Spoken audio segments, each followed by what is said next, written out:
Hi, Cassandra here with Opera for Black Folks, and on this channel I break down the classical arts and opera from a Jamaican American perspective.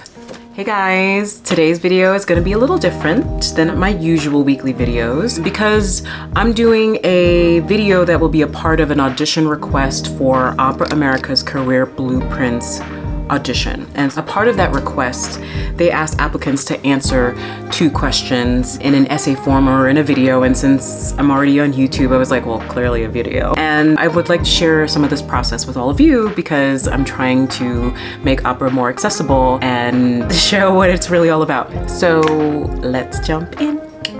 So the first question is, what would this opportunity mean for your career? And so first, let me just break down what they're offering. They're offering a lot, which is great. They're offering headshots, a high definition video recording, feedback audition, website design, resume review, a panel discussion with artistic managers, professional singers, and opera company leaders in various topics, including auditioning and working in Europe, financial guidance. That's what they're offering. And so I was like, oh yeah, I totally want to be a part of all of this because why not? So to have all those resources available would be freaking amazing. But why? I think for opera singers, it's a very isolating career. And me personally, it has been particularly isolating because I feel like I got a false start or not the most idyllic experience because I had a teacher in my undergraduate career that while all 4 years I was with her, she clearly did not support what I was actually doing. I didn't realize that until after I was done. After those 4 years, I went to see her one-on-one in her home to ask her for support, and I was having a voice lesson and struggling. She was trying to get me to sing high notes, which I low-key think is funny because like high notes is the thing that comes easiest to me, but I clearly wasn't understanding it. She was yelling at me a lot. The more stress and tension you have in your mind about not getting something, the tighter you are, and that really doesn't work for singing. And so I was clearly not getting up to these high C's and D's that she wanted. And in her frustration, she just said, that's it. Get out of my house. You don't have the courage that it takes to do this career.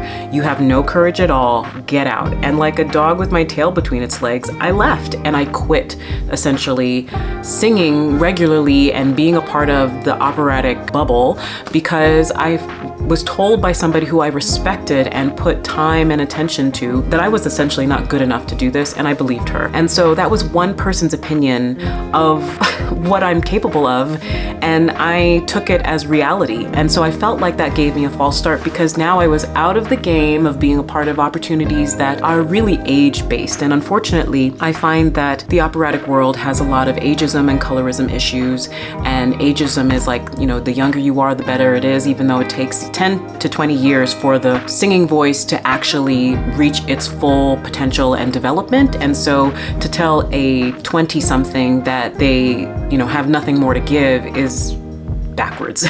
And it was wrong and it wasn't okay. And I was very frustrated by that experience. I don't regret the lessons that I learned in that time, but I do acknowledge that that teacher had a specific kind of vitriol that was focused in my direction that I could not explain at the time. And it's not until I've looked back all these years later to say the issues that arose in that relationship had more to do with her than they did with me. And while I didn't have the courage at the time to stand up to her and to say, this is not okay, you can't speak to me this way, I just wasn't a strong enough person at that time. I didn't have enough tools to be able to stand up for myself and say, you're wrong, I don't like this, blah, I'm out. And because a lot of opportunities are capped, at least for opera singers, are capped at a certain age. Like you have to be a part of young artist programs until you're at a certain age. So maybe by the time you're 27, you're no longer able to be a part of those programs or audition for them or get those opportunities. I feel like I missed out on a lot of opportunities to sing for people that could have been forwarding for me, to learn more music, to get more time on stage, to just even the basics of learning how to sing. I didn't really get any of that, even though I'm still paying back those dang student loans. And even though that school is no longer functioning, which kind of blows my mind too. It's crazy that these things still carry weight because I missed out on a lot of opportunities to be a part of a track towards having a more fulfilling and expansive career and being exposed to people that could help me become a better version of myself as a singer. So there's that, right? In my graduate studies, I had more of the same. I did quit singing for a good 7 years, and so by the time I was in my late 20s, I was entering back into the world of singing, and I had a wonderful teacher, Judith Patina, who stitched my heart and my soul and my singing soul back together, and I still value and love Judith Patina. You know, thank you for getting me together enough so that I could attend the Manhattan School of Music, but unfortunately it was another 2 years of being turned around in a lot of circles. I went in with the intention of studying with a very specific teacher, and then when I realized that that teacher wasn't going to be a good fit, even though I had vetted her prior to attending the school, I spent time jumping from teacher to teacher, and I didn't feel like they believed that I had anything to offer.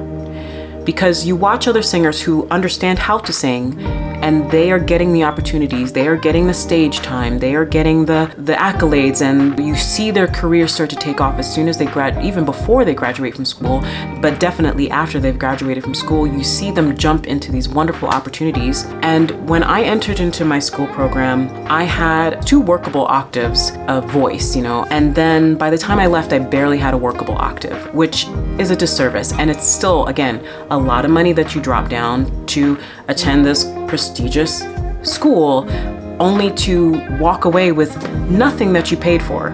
It was a very frustrating experience, and I really didn't learn how to sing until after I left school, which is a waste of time in a lot of ways, because you spend so much time and money and focused attention to trying to perfect this thing, only to realize that you feel more like a number that's meeting a quota for the school, rather than actually learning how to sing and walking away with tools to help you become a business person, a performing artist, and to be an entrepreneur, because essentially that is what singing has become. It's an entrepreneurial experience where you have to really learn how to cultivate your creative arts, focus them in such a way that is viable to be shared and receive income for what you've created, right? I stayed in the game because I was hungry for it. I also felt really heavy with the desire to succeed, because I come from Jamaican descent and I'm very close to my family, and I knew the sacrifices that they were making to help me make this dream that I had possible. And they moved to America to have more opportunities for themselves and for their children. And I felt like here I was in this world of trying to do something outside of the box of what had ever been done before in my family, and I was failing at it. And there was such a heaviness about me in that experience that I couldn't understand why this school accepted me if they weren't willing to give me the tools that I needed to succeed. It was what it was. I definitely walked away with less of a viable product than when I walked in with. I probably was better off not going to school, and probably would have learned how to be a better singer if I didn't go at all. So that's another conversation for another day. Most people, I find, and particularly people of color, quit the career of singing after their graduate studies, and maybe even in their undergraduate studies, because they feel this experience. And I've talked to a lot of friends along the way, colleagues that I've met, other singers of color who've had this similar experience, that they go to school, they don't feel like people actually believe in them, they feel like they're just a number that's hitting this quota for the school, and that no one is really in their corner to really help them expand and move themselves forward. And therefore you're just like, well, why did you even take me? Oh, I see, you just wanted that paycheck. Okay. So most people do quit, but I didn't quit because I'm stubborn. I'm Jamaican, I'm stubborn. My father and mother are both very stubborn people, and that has served them, in that when they put their mind to something, they get it done, and they get it done in excellence. And I'm cut from that same cloth of, like, I'm tenacious, stubborn, tenacious, you know, however you want to see it, but I just wasn't willing to give up. And I also knew that I just really didn't fit in anything else. I could have given up, and I have definitely tried other things, and I definitely had that 7-year period for my undergrad where I quit and said, okay, I'm not doing this anymore. And that period of time really showed me that I can do other things and I have other creative outlets, but singing and performing is it for me. Like, there's nothing else that fits in. And if I do consider doing something else, I'm going to just curl up and shrivel up and die creatively, because it's not meant for me, like I'm out of alignment with what serves me best. And I am naturally a singer. God gave me this gift. I have to figure out how to use it. And even though I felt heaviness about wanting to make my parents proud and wanting to earn a living and make a living wage and do it in the career that serves me, that I got my degrees in, like all of that stuff is kicking around in my head and made it difficult for me to get over the frustration and anger and resentment, a lot of resentment that I felt. I also there was a bigger overarching feeling that no, I have to do this. I don't even really have a choice. Like it so is in me. I have to figure this out. And so I never gave up. I made a lot of sacrifices. I made a lot of bad decisions and I made a lot of good decisions, but I stayed in the game. I appreciate that Opera America is focusing on acknowledging that there is this gap, which is why I'm applying for this specific opportunity. And so the reality, I wanted to talk about this too. The reality is that opera, and I said this earlier, has an ageism and colorism problem. And I understand that opera has a history of elitism, which I talk about in my other video, The Gilded Age, Opera Wars. You can go check that out. The reason that I've created this channel, Opera for Black Folks, is to be a part of changing the narrative of what opera is once believed to be and what it is being turned into. I believe we're in a century now where we have less of that elitist influence. So the reason that I want this opportunity, or that I think I would love to be selected for this opportunity, is because it will give me the feedback that I never received when I was in school. I believe that in my school experience, I was dismissed as, okay, she's not gonna be successful, she has nothing to give, she can't even really sing, so like why would we want to invest our time and our money and efforts in improving this particular product, like me, the product. I feel like if I got this opportunity, it would give me equal standing with my colleagues, regardless of my age, regardless of what my experience has been to date. But I have always had this inner self-doubt that my unconventional ways of cultivating my voice, learning how to sing, getting my headshots, crafting my resume has always been deep research, asking questions, looking what other people are doing, and doing my best to just make a 1% change every single time I am preparing for the next audition or the next performance in order to make myself better. But that doubt, that self-doubt that I'm not good enough, still nags at me. And I feel like this opportunity to have an equal footing, get equal feedback from everybody that I'm working with would be incredible. And it would dispel that doubt that I have of, okay, I know my headshots could be better, or as Marie Forleo has said, she created this new term called Comparschlager. Basically, like you're taking shots of this nasty thing that only works to make you feel worse instead of making you feel better. And every time I compare myself to other singers, like, wow, her headshots are better, or his headshots are better, or his resume looks so nice, it's constantly puts me in a state of I'm not good enough. And I feel like this opportunity would be the level playing field to say, I've gotten quality feedback from people who are in the industry. Whether I agree with it or not, I would rather receive the honest feedback so that I can be on equal footing in my mind and in my beingness with everybody else when I apply for the next, audition or sing for the next opera house. It's like I'm coming in feeling 100% positive about what I'm delivering, even down to the videos that I submit definitely for this application and for other places. Like I look at my videos, they are a reflection of the things that I have learned to date, good and bad. And some of that, it's all within my own head and what I've researched, and what very little of what people have told me, because I find that either they don't tell me, or if they tell me, it's all wrapped in a little cute bow of niceness of, oh, it's perfect, it sounds nice, it's great, it's great, it's great. But is it? Like, can you be honest with me about what it could be? And then also just having the resources to make it better. It's expensive to have that coaching. It's expensive. It's a sacrifice to go without eating so that you can pay for that voice lesson. And I have done that multiple times over. That I'm proud of myself for getting this far, but I would love to go further, and I feel like this would help me get further. So I connect with Margaret Bonds because she was a composer of color who was a brilliant musician. She had national acclaim in her lifetime, and yet due to copyright restrictions that affected predominantly women of color in her lifetime, much of her contributions went undocumented and unacknowledged during her lifetime and most definitely after her passing. And so I wanted to take a moment to acknowledge her, because in my research online, she keeps coming up as a lesser known composer, and I'm like, lesser known? She was one of these huge advocates for people in her lifetime and was known nationally, which was huge for a person of color, specifically a woman. She was a very popular composer during her lifetime and a popular musician and performer, that it feels weird for me to see her online documented as a lesser known. And so to me, that says she gets to have acknowledgement now. And I talk about Margaret Bonds in my previous videos, which you're free to go check out. I talk a little bit about Margaret Bonds prior to the beginning of that song. And I also have posted my performance of me singing her composition, He's Got the Whole World in His Hands, which a lot of people know, but I don't think they always associate it with Margaret Bonds, the woman behind the music. So let's talk about her quickly. She was a powerful advocate for musicians of color, and her accomplishments during her lifetime paved the way for many musicians of color to follow in her stead, and it opened a lot of doors, making a lot more opportunities, which is wonderful. We know her for her settings of spiritual. She's famous for that, but we fail to acknowledge her vast contributions of other settings of music. She set a lot of Langston Hughes poetry. He was an African-American poet.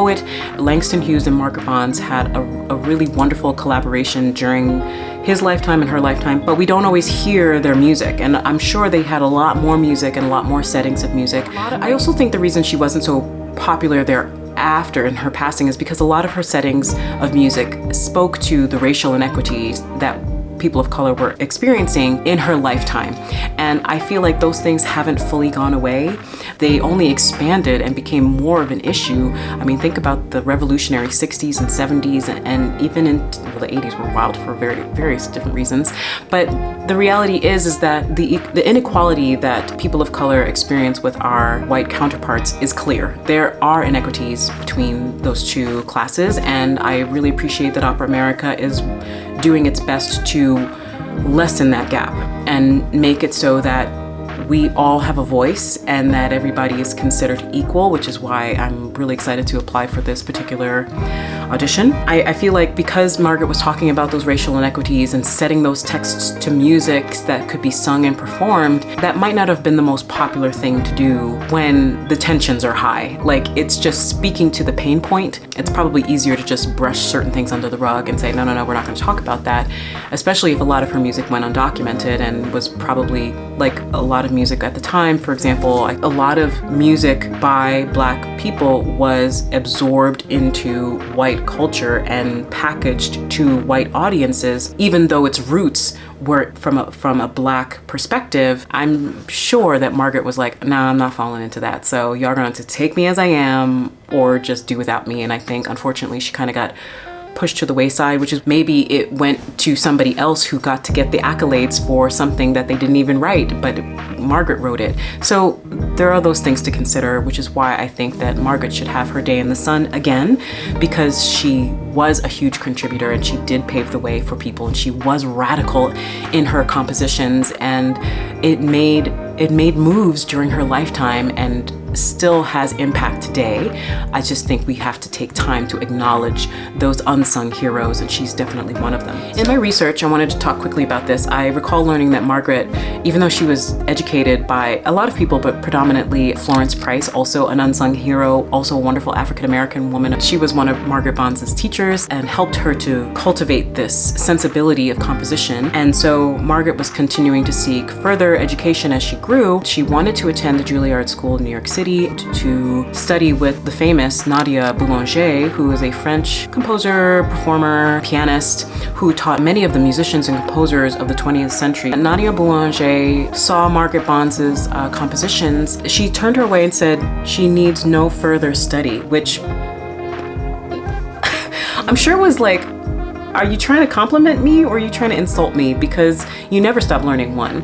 And two, I wonder if it was racially motivated. We'll never know. If you're a young student and you're asking for somebody's insight and somebody who is a master in something and they tell you that you need no further study, I don't know. I don't fully agree with that. But I connected with this moment because I connected with the part of Margaret being denied.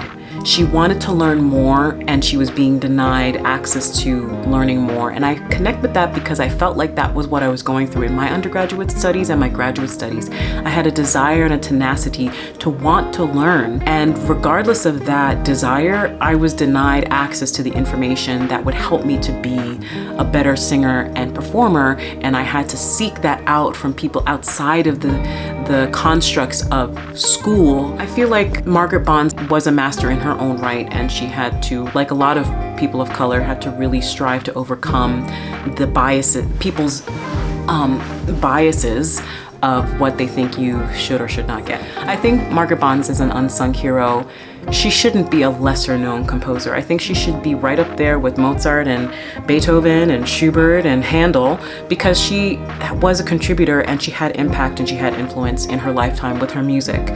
And so if we acknowledge all these other composers for that very reason, why can't we acknowledge her? Is it because she's a woman? Is it because of the color of her skin? Is it because we don't think she's good enough to do it? I don't believe that those are the things that hold her back from being a great composer. All right, guys, that's my share for today. Please remember to like, comment, and subscribe. This is Opera for Black Folks, serving culture to all folks. Thank you guys so much for watching, and I'll see you next week. Ciao.